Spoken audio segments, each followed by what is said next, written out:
Hi, Reddit. Let me start by saying that I never thought I'd be writing something like this, but here I am. My name's Ethan, and I've been married to my wife, Jessica, for 6 years.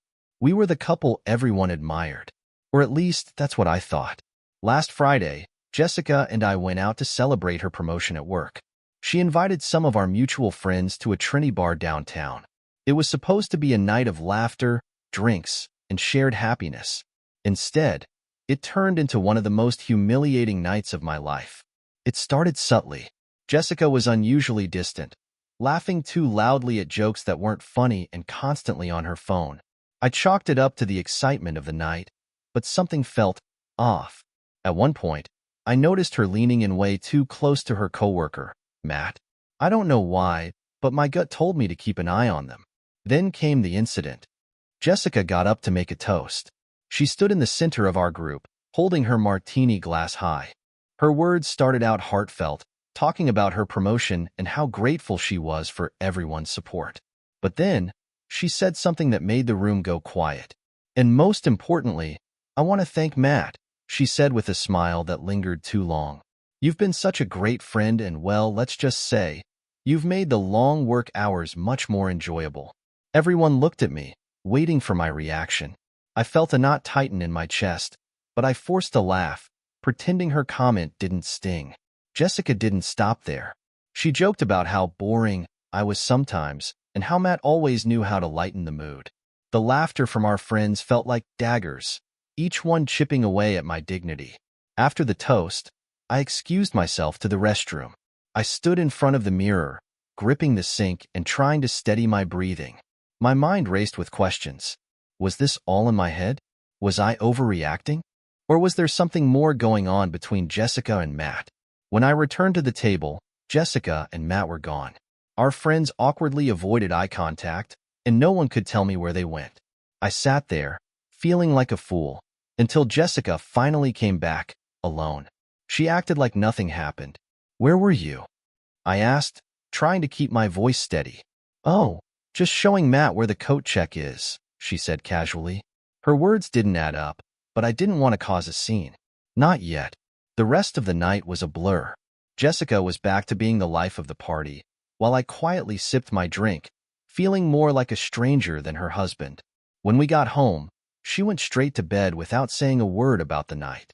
I stayed up, replaying everything in my head, wondering if I was losing my mind. The next morning, Jessica called me from the kitchen. Her tone was annoyingly cheerful. Hey, are you okay? You know I love you, right? She said, as if nothing had happened. I didn't respond. I couldn't. Something wasn't right, and I was determined to find out what it was. What do you think, Reddit? Am I overthinking this, or is there something I'm not seeing? I'm not sure where to start, but I feel like I'm standing on the edge of a cliff, waiting for the ground to crumble beneath me. Hey Reddit, it's me again, Ethan. I didn't expect the response my first post got. Thank you for the advice, the support, and even the tough love. A lot has happened since that night at the bar, and I think it's time to share what went down next. The morning after the bar incident, Jessica's cheerful attitude didn't sit right with me. It felt fake, like she was trying too hard to smooth things over without actually addressing what had happened. Her question, "You know I love you, right?" kept replaying in my head. It wasn't comforting. It felt like a deflection. As the weekend went on, I noticed more cracks in the facade. Jessica spent most of her time glued to her phone, always smiling at texts and keeping her screen angled away from me. I asked her casually, "Who's keeping you so entertained?" "Oh, just work stuff," she replied without missing a beat.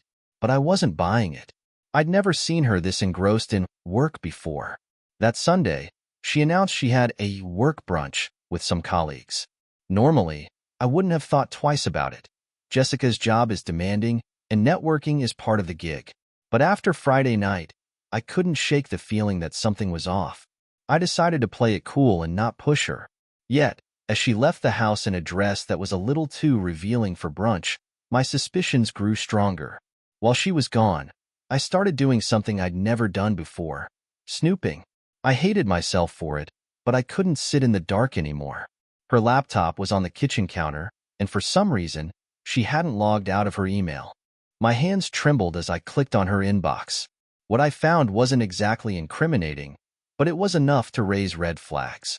There were dozens of emails between Jessica and Matt. Most of them were work-related, but a few were different. One subject line read, "Last night was amazing." My heart stopped as I opened it, only to find a string of photos from a team dinner. Harmless, right? Except in one photo, Jessica and Matt were standing way too close, his hand resting casually on the small of her back. It was subtle, but I knew what I was seeing. I knew her body language. I'd been the guy in those photos once. I closed the laptop and tried to convince myself I was overthinking it. But then I remembered her phone. She had a habit of leaving it unlocked on the nightstand when she showered. I felt disgusting even considering it, but I couldn't shake the need for answers. That evening, as Jessica stepped into the shower, I saw my chance. Her phone was right there, and the screen was lit up with a notification. A text from Matt. It read, "Brunch was perfect. Can't stop thinking about last week. See you tomorrow?" My stomach churned. Last week? What happened last week? And why was he texting her about brunch when it was supposedly a work event? My hands shook as I scrolled through their messages. Most of the texts were work-related, but the tone was far too familiar. Inside jokes.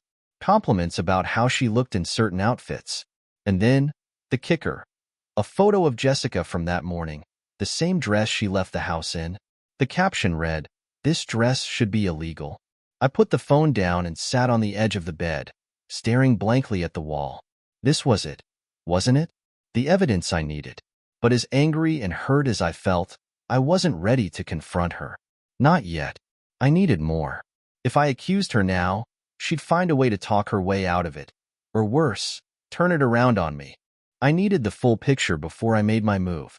Jessica came out of the shower, wrapped in a towel, smiling like nothing was wrong. "You okay? You look pale," she said, genuinely concerned. I forced a smile. "Yeah, just tired," I lied. That night, I couldn't sleep. Every time I closed my eyes, I pictured Jessica and Matt together, laughing at my expense. I replayed her toast at the bar, her cryptic texts, the photo. It all pointed to one thing, but I needed to be sure. The next day, I called an old friend of mine, Tyler.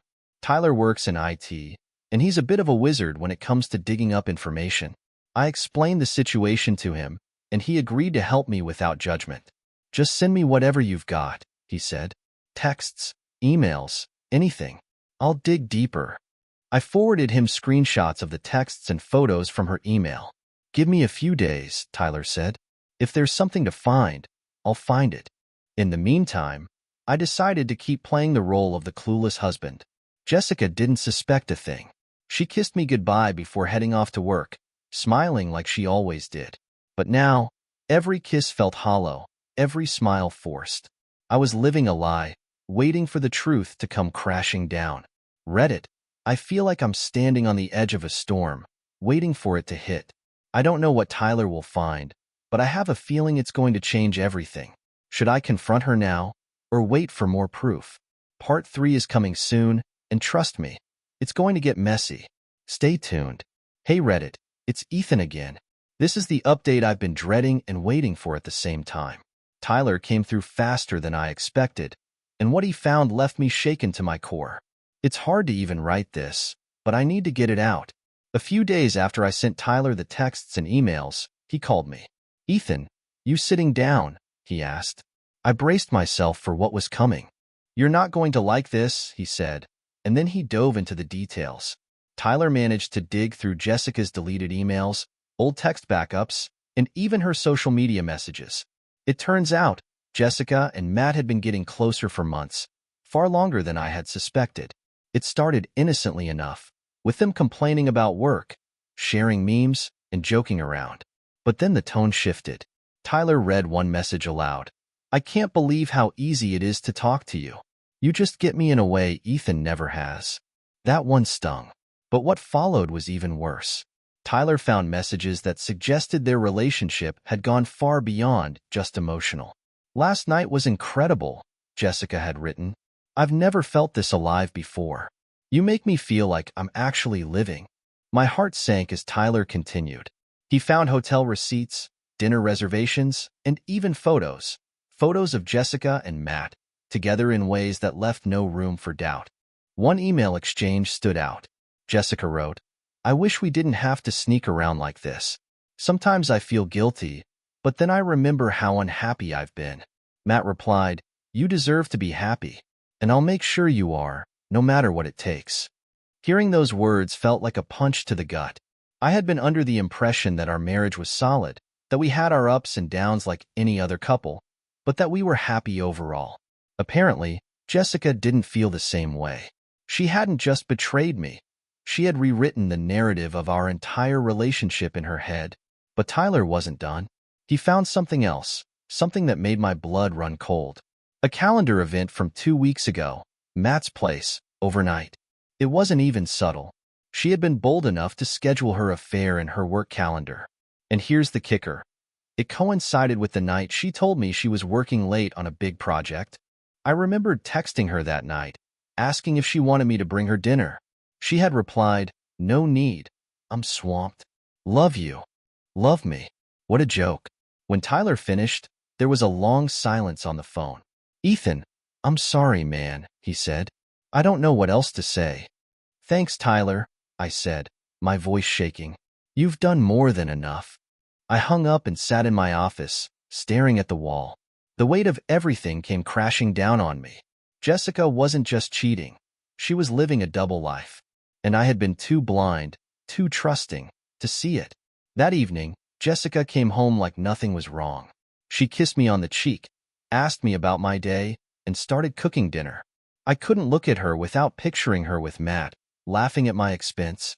But I knew I couldn't confront her. Not yet. I needed a plan. As much as it hurt, I decided to bide my time. I didn't want a screaming match, and I didn't want to give her the chance to spin this into my fault. No, I wanted her to feel the weight of her choices. But I also didn't want to stoop to her level. Revenge wasn't the answer, at least, not the cruel kind.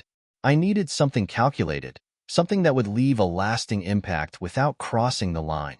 I spent the next few days acting normal, even though it killed me inside. I laughed at her jokes, shared meals with her, and pretended to be the same clueless husband I had been before. But behind the scenes, I was preparing. I contacted a lawyer, gathered all the evidence Tyler had sent me, and started thinking about how to approach this in a way that would leave Jessica with no room to twist the truth. Reddit. I'm at a crossroads. I know I need to confront her soon, but I want to make sure I do it right. I've seen too many stories where the cheater plays the victim, and I refuse to let that happen here. Over the next few days, I threw myself into preparations. I wasn't going to confront Jessica until I had everything in place. That meant a solid legal strategy, undeniable proof, and most importantly, control over my emotions. I had to approach this with a clear head, no matter how much it burned me up inside. Jessica, oblivious to the storm brewing, carried on as usual. She was extra affectionate, almost like she sensed I was distant, but didn't know why. She'd sit close to me on the couch, ask about my day, and even suggest a date night. It made my skin crawl. Every time she touched me, I thought about her touching him. Every time she laughed at my jokes, I wondered if she was laughing at me behind my back with Matt. One evening, as she scrolled through her phone on the couch, I noticed her screen light up with another text from Matt. She quickly swiped it away, but not before I caught a glimpse of the preview. "Can't wait for tomorrow. Same place. Tomorrow. Same place." I clenched my jaw and kept my face neutral. She glanced at me, smiled, and said, "What do you want for dinner tomorrow night?" I was thinking of trying that new Italian place. I nodded, forcing a smile. "Sounds good. Let me know how it is." She tilted her head, confused. "Wait, you're not coming?" "I've got a late meeting," I lied. "You should go with a friend." "Oh," she said, her voice light and airy. "Maybe I'll ask Sarah. She's been dying to try it." Sarah. Right. Sure. The next morning, Jessica left for work as usual. I kissed her goodbye, like always, and watched her drive away. As soon as she was out of sight, I called Tyler. "I need one more favor," I said. "Can you track her location today? I think she's meeting him again." Tyler sighed. "Ethan, are you sure? This is going to hurt." "It's already hurting," I said. I just need to know. He agreed, and a few hours later, he texted me an address. It wasn't a restaurant or a hotel. It was a small house on the other side of town. My stomach churned as I stared at the address. This was it. I took a deep breath and decided to see for myself. I couldn't keep relying on secondhand information. I needed to witness it with my own eyes. That afternoon, I parked a few houses down from the address Tyler had sent me. The neighborhood was quiet, the kind of place where people walk their dogs and wave to their neighbors. Jessica's car was in the driveway, right next to Matt's. My hands gripped the steering wheel so tightly my knuckles turned white. For 20 minutes, I sat there, debating whether to go up to the door. Part of me wanted to barge in, to catch them in the act and demand answers. But I knew that wouldn't help. It would only make me look unhinged, and I refused to give Jessica or Matt that satisfaction. Instead, I took out my phone and snapped a few photos of their cars. Then, I waited. About an hour later, the door opened, and out they came. Jessica was laughing, her hair slightly disheveled, her hand resting on Matt's arm. They looked so comfortable together, so at ease, like they didn't have a care in the world. My blood boiled, but I stayed quiet, snapping more photos from my car. As they got into their respective vehicles and drove off, I felt a strange sense of calm wash over me. I finally had what I needed. The lies were over, the facade shattered. There was no going back from this. I didn't go home right away. Instead, I drove to my lawyer's office and handed over everything: Tyler's findings, the photos, the text screenshots. My lawyer, a no-nonsense woman named Lisa, nodded as she looked through the evidence. "This is solid," she said.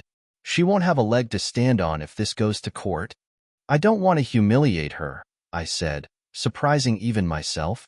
"I just want this to be over. I want my life back." Lisa gave me a small smile. "We'll make sure of that. But Ethan, you should prepare yourself. She's going to fight this. Cheaters always do." I nodded, thanking her for her honesty. As I left her office, I felt a strange mix of relief and dread. The confrontation was coming, and there was no stopping it now. That evening, Jessica came home and acted like everything was normal. She kissed me on the cheek, asked about my day, and sat down to watch TV. I sat across from her, studying her face, wondering how someone could lie so effortlessly, so convincingly. But soon, she'd know. Soon, the truth would come out, and the double life she'd built would crumble. The calm before the storm was over. It was time for the truth to take center stage. The next morning, I woke up earlier than usual. Jessica was still asleep, her face peaceful, as if she didn't have a care in the world.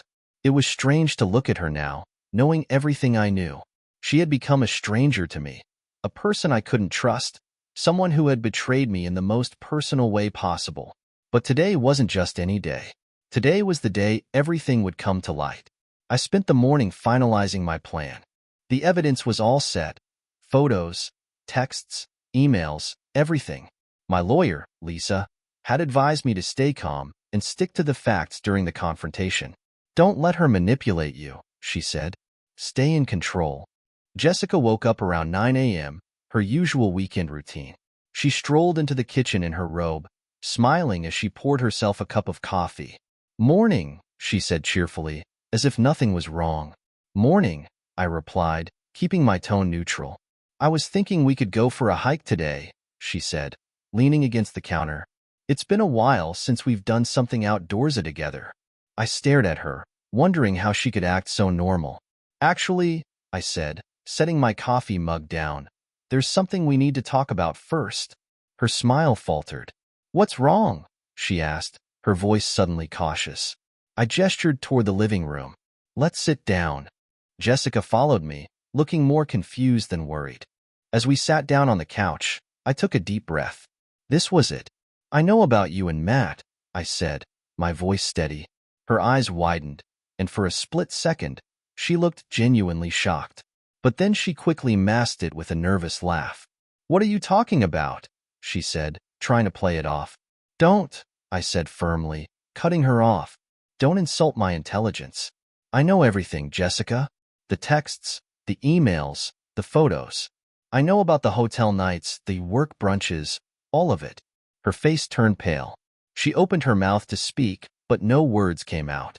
For the first time, she looked caught off guard. I have proof, I continued, pulling out my phone. I opened the folder with all the evidence and handed it to her. Go ahead. Take a look. Jessica hesitated before taking the phone. As she scrolled through the photos and screenshots, her hands began to tremble. Ethan, she started, but I held up a hand to stop her. Don't lie to me, I said. Just tell me the truth for once. Why? Why did you do this? Tears welled up in her eyes, and for a moment, I thought she might actually be remorseful. But instead of apologizing, she said, it wasn't supposed to be like this. I didn't mean to hurt you. Didn't mean to hurt me? I repeated, my voice rising. You've been lying to me for months, Jessica. Sneaking around with Matt, humiliating me in front of our friends. And for what? What was I to you? Just some placeholder while you had your fun? It's not like that, she protested, her voice cracking. I've been unhappy, Ethan. I've been feeling unfulfilled. Unfulfilled, I echoed bitterly. And instead of talking to me about it, you decided to cheat? To betray me? Do you even realize what you've done? Jessica buried her face in her hands, sobbing. I didn't know how to tell you, she said through her tears. I didn't want to hurt you. Well, congratulations, I said coldly. You succeeded anyway. For a while, neither of us spoke. The weight of her betrayal hung heavy in the air, suffocating. Finally, she looked up at me, her eyes red and swollen. What happens now? She asked quietly. I took a deep breath, steadying myself. I've already spoken to a lawyer, I said. I'm filing for divorce. And before you say anything, don't bother fighting me on this. I have all the evidence I need to make sure you walk away with as little as possible. Her face crumpled, and for the first time, I saw real fear in her eyes. Ethan, please, she pleaded. We can work through this. I'll end things with Matt. I'll do whatever it takes. It's too late, Jessica, I said, my voice firm. You made your choices, and now you have to live with them. She started to cry harder, but I felt nothing. The woman sitting in front of me wasn't the Jessica I thought I knew. She was someone else entirely, and I didn't have it in me to save her. I'll pack my things, she said after a long silence, her voice barely above a whisper. Good, I said, standing up. You can stay here until you figure out where to go, but don't expect anything from me. With that, I walked out of the living room, leaving her to face the consequences of her actions. As I closed the door behind me, I felt a strange sense of relief. The confrontation was over, and I was finally free to move forward. But little did I know, this was only the beginning. Jessica wasn't going to let go that easily, and the next few weeks would test me in ways I never expected. The house was eerily quiet after our confrontation. Jessica retreated to the bedroom, and I stayed in the living room, staring blankly at the TV. I wasn't even watching it. My mind was racing with everything that had just happened. The weight of her betrayal was crushing, but at the same time, I felt a strange sense of clarity. The truth was out, and there was no more pretending. The next morning, Jessica was unusually subdued. She didn't come downstairs for breakfast, and when she finally did, she avoided eye contact. I'll start packing later today, she said quietly, barely glancing in my direction. Take your time, I replied flatly, keeping my distance.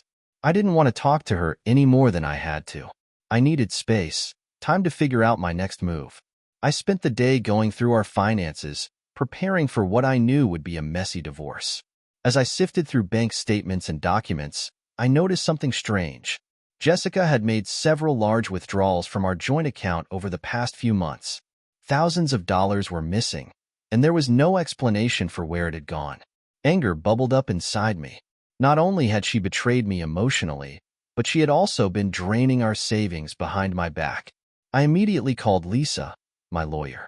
Jessica's been taking money from our account, I told her. I don't know what for, but I need to make sure she doesn't take any more. Freeze the account, Lisa advised.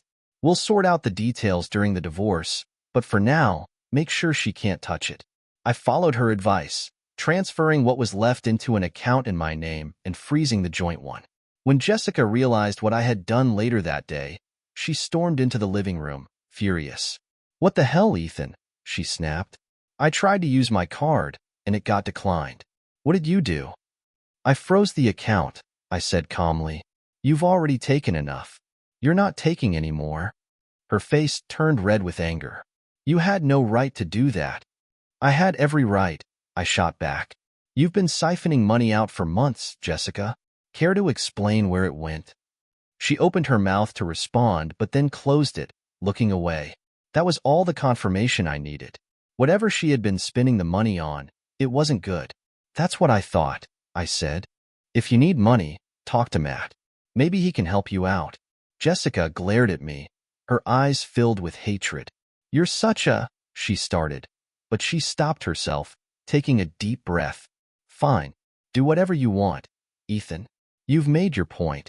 She stormed back upstairs, slamming the door behind her. I exhaled deeply, trying to calm myself down. This was just the beginning. I knew she wasn't going to make this easy for me, but I was determined to see it through. That evening, I got a call from Tyler. Hey man, he said. I've been thinking about everything, and I wanted to check in. How are you holding up? I'm fine, I lied. Just taking things one step at a time. Well, I've got something else you might want to know, Tyler said, his tone serious. I did some more digging on Matt. Turns out, he's not exactly a stand-up guy. What do you mean? I asked, my curiosity piqued. He's got a history, Tyler explained. This isn't the first time he's been involved in something like this. He's had affairs with at least 2 other married women at his office. One of them even got divorced because of him. I shook my head, disgusted. Of course. He's a serial cheater. Exactly, Tyler said. I thought you should know, in case it helps with the divorce. Thanks, Tyler, I said. You've been a huge help through all of this. Anytime, man, he replied. Hang in there. After the call, I couldn't help but feel a strange sense of vindication. Matt wasn't some knight in shining armor sweeping Jessica off her feet. He was just a selfish, manipulative jerk who preyed on vulnerable women. And Jessica had fallen for it. But even with that knowledge, I couldn't let my guard down. Jessica was unpredictable, and I had no idea what her next move would be. I needed to stay one step ahead. The next few days were tense. Jessica started packing her things, but she wasn't in any hurry to leave. She kept trying to talk to me, to explain herself, but I shut her down every time. I didn't want to hear her excuses. I didn't want to give her the satisfaction of thinking she could make this right. Then, one evening, she dropped a bombshell. I need to tell you something, she said, standing in the doorway of the living room. I looked up from my laptop, bracing myself. What now? It's about Matt, she said, her voice trembling. He's not who I thought he was. I raised an eyebrow. What do you mean? Jessica hesitated, as if she was trying to find the right words. He's been seeing someone else, she admitted. I found out yesterday. I stared at her, stunned. Are you serious? She nodded, tears streaming down her face. I thought he loved me, Ethan. I don't know what I thought. For a moment, I felt a flicker of pity for her. But then I remembered everything she had done. The lies, the betrayal, the humiliation. Whatever she was feeling now, she had brought it on herself. That's not my problem, I said coldly. You made your choice, Jessica. Now you have to live with it. She broke down, sobbing uncontrollably. But I didn't comfort her. I couldn't. My compassion for her was gone, replaced by a resolve to move forward without her. This wasn't the end, though. Not yet. There were still loose ends to tie up, and I knew Jessica wasn't going to let go without a fight. But I was ready. For the first time in weeks, I felt like I was in control of my life again. And nothing, not Jessica, not Matt, not anyone, was going to take that away from me. The days after Jessica's breakdown were a whirlwind. She continued packing her things, but there was an undeniable tension in the air. It wasn't just sadness or regret. It was something else, something darker. She had realized her relationship with Matt was a sham, and now she was scrambling to salvage whatever dignity she thought she had left. Unfortunately, that meant lashing out at me. You're acting like you're perfect, Ethan, she said one morning, slamming a box onto the counter. Like you've never made mistakes in this marriage. I raised an eyebrow. Cheating with your coworker and siphoning thousands from our account aren't mistakes, Jessica. Those are choices. Calculated ones. She glared at me, her eyes cold. You weren't exactly husband of the year. Maybe if you'd paid more attention to me, I wouldn't have had to look elsewhere. There it was, the blame game. I'd been expecting it, but hearing her actually say it still stung. I took a deep breath, reminding myself not to rise to her bait. I paid plenty of attention to you, I said evenly. You just wanted more attention, more excitement, more money. And when you didn't get it, you decided to burn everything we built together. Jessica rolled her eyes, muttering something under her breath as she walked out of the room. I didn't follow her. I was done arguing. The more she tried to provoke me, the clearer it became that she was unraveling. Later that day, Lisa called me with an update on the divorce. Jessica's lawyer reached out, she said. She's trying to claim emotional distress, saying you're making it impossible for her to stay in the house. I laughed bitterly. She's the one who cheated on me, Lisa. How does that even make sense? It's a common tactic, Lisa explained. She's trying to make herself look like the victim. But don't worry, we have more than enough evidence to counter anything she throws at us. Good, I said. I'm not letting her walk away from this unscathed. As much as I wanted to keep things civil, Jessica's behavior was making it impossible. Every day, she found a new way to make my life miserable.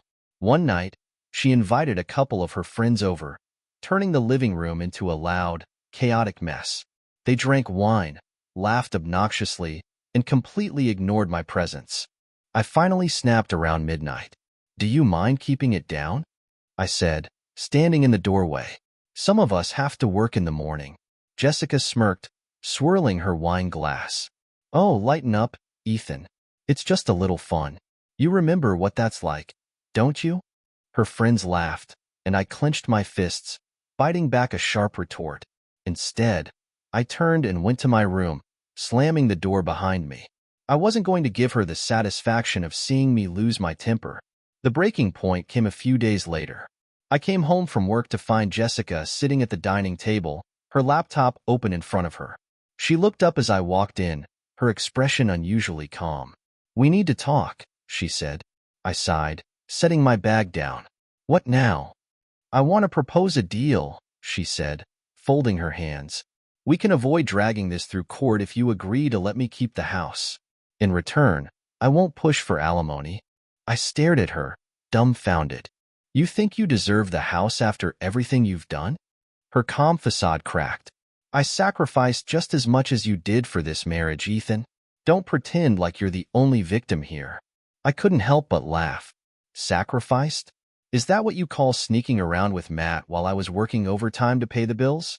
Jessica's face turned red, and for a moment, I thought she might throw something at me. But instead, she stood up, her chair scraping loudly against the floor. Fine, she snapped. If you want to play hardball, let's play. Don't say I didn't try to be reasonable. She stormed out of the room, leaving me shaking my head. Reasonable? The sheer audacity of her was almost impressive. That night, I decided to take matters into my own hands. I couldn't keep living under the same roof as Jessica. It was toxic, and it was draining me emotionally. I called Lisa the next morning and told her I wanted to expedite the divorce process. I don't care what it takes, I said. I just want her out of my life. Lisa assured me she'd do everything she could to speed things up. In the meantime, I started making arrangements to move out temporarily. I couldn't afford to let Jessica drag this out any longer, and I wasn't about to let her take the house without a fight. But staying in that house, surrounded by the memories of what we'd lost, was becoming unbearable. The final straw came the following evening. I got home from work to find Jessica in the kitchen, crying over a glass of wine. For a brief moment, I felt a flicker of sympathy, but it quickly disappeared when she turned to me and said, Matt dumped me. I blinked, stunned. Why are you telling me this? I thought you'd care, she said, her voice trembling. We were married for 6 years, Ethan. Doesn't that mean anything to you? It did, I said coldly, until you destroyed it. Her face crumpled, and she sobbed harder. I made a mistake, she said. I was stupid, okay? But I love you, Ethan. I always have. I shook my head, disgusted. You don't get to say that, Jessica. Not after everything you've done. She reached for my hand, but I pulled away. Please, Ethan, she begged. We can fix this. We can go to therapy, start over. I'll do whatever it takes. It's too late, I said, my voice firm. You made your choice, Jessica. Now you have to live with it. Her sobs turned into wails, but I didn't stay to listen. I walked out of the kitchen, leaving her to her misery. There was nothing left to say. The divorce papers were finalized a week later. Jessica moved out, taking her bitterness and regret with her. For the first time in months, the house was quiet, peaceful. I thought that would be the end of it, but little did I know, Jessica had one last trick up her sleeve, and it would change everything. I thought I had seen it all. I thought I knew exactly who Jessica was and what she was capable of. But just when I started to feel like I could finally breathe, she proved me wrong. It started with an email. I was at work, going through my usual tasks, when a notification popped up on my phone. It was from Jessica. The subject line read, "One last thing." My heart sank as I opened it. The email was short, almost casual, but its contents hit me like a freight train. Ethan, I know you think you've won, but I just want you to know I'm not going down quietly. You're going to regret how you treated me. Jessica. Regret? I stared at the words, my mind racing. What could she possibly mean by that? Was this just another desperate attempt to get under my skin? Or was there more to it? I didn't have to wait long to find out. Later that evening, as I was settling in with a beer and some mindless TV, my phone buzzed with a text from Tyler. Dude, check your social media. Now. Confused, I opened my Facebook account and my stomach dropped. Jessica had made a post, a long, dramatic manifesto about our marriage and the divorce. In it, she painted herself as the victim, claiming that I had emotionally neglected her, driven her to seek comfort elsewhere, and then cruelly thrown her out when she admitted her mistakes. She conveniently left out all the details about Matt, the cheating, and the stolen money. The worst part? She tagged all our mutual friends. Within minutes, my phone started blowing up with messages. Friends, acquaintances, even distant relatives were reaching out, asking if what Jessica had posted was true. Some offered support, while others expressed disappointment, clearly buying into her sob story. I felt like the walls were closing in. It wasn't enough for Jessica to betray me. She was trying to destroy my reputation too, but I wasn't about to let her get away with it. The next morning, I called Lisa and explained the situation. Can she do this? I asked, anger bubbling just beneath the surface. Can she just lie like this and drag my name through the mud? Lisa sighed. Legally, there's not much we can do about a social media post unless it crosses into defamation. But you can fight back. Post your side of the story. Let the truth speak for itself. I hesitated. Part of me wanted to take the high road, to stay silent and let people make their own conclusions. But another part of me, the part that had been humiliated, lied to, and betrayed, was tired of being the bigger person. I spent the next hour crafting a response. I kept it simple, factual, and to the point. I didn't stoop to Jessica's level. I just laid out the truth, attaching a few carefully chosen screenshots of her texts with Matt as evidence. I normally wouldn't air something so personal, but since Jessica has decided to make this public, I feel I have no choice but to defend myself. The truth is, Jessica cheated on me with a coworker for months, drained our joint account without explanation, and only admitted to it when confronted with undeniable proof. I gave her every chance to be honest, and she chose betrayal instead. I'm moving forward with my life, and I hope she does the same. I hit post and sat back, waiting for the fallout. The reaction was immediate. Comments flooded in, and for the first time in weeks, I felt a small sense of justice. People who had initially sympathized with Jessica began questioning her story. A few mutual friends even reached out privately to apologize for doubting me. Jessica, predictably, didn't take it well. She called me later that day, her voice filled with venom. "How dare you post that?" she shouted. "You're making me look like the bad guy." "You are the bad guy, Jessica," I said, my tone calm but firm. "I'm done letting you twist the narrative. If you can't handle the truth, that's your problem." She screamed something incoherent and hung up. I didn't care. For the first time in a long time, I felt like I had taken back some control. But Jessica wasn't done. A few days later, I received a letter in the mail from her lawyer. She was suing me for defamation, claiming that my post had caused her emotional distress and damaged her reputation. The irony was almost laughable, considering she was the one who had started this whole mess. I forwarded the letter to Lisa, who assured me it was a weak case. "She doesn't have a leg to stand on," Lisa said. "She opened the door by making those false claims first. All you did was respond with the truth." Still, the lawsuit added another layer of stress to an already exhausting situation. Jessica seemed determined to make my life as difficult as possible, even if it meant dragging this out in court. In the weeks that followed, I focused on rebuilding. I moved into a new apartment, far away from the memories of our shared home. I reconnected with friends I had lost touch with during my marriage, finding solace in their support. And slowly but surely, I started to feel like myself again. The lawsuit never went anywhere. Jessica eventually dropped it, likely realizing she was fighting a losing battle. But her final attempt to ruin me left a lasting impression. It showed me just how far she was willing to go to avoid taking responsibility for her actions. Looking back now, I realized that Jessica's betrayal was a blessing in disguise. It forced me to confront the cracks in our marriage, to see her for who she truly was, and to start over. It wasn't easy, and there were moments when I felt like giving up. But in the end, I came out stronger, wiser, and more determined than ever to build a life I could be proud of. Jessica? I don't know what happened to her, and I don't care. She made her choices, and I made mine. And for the first time in a long time, I feel free.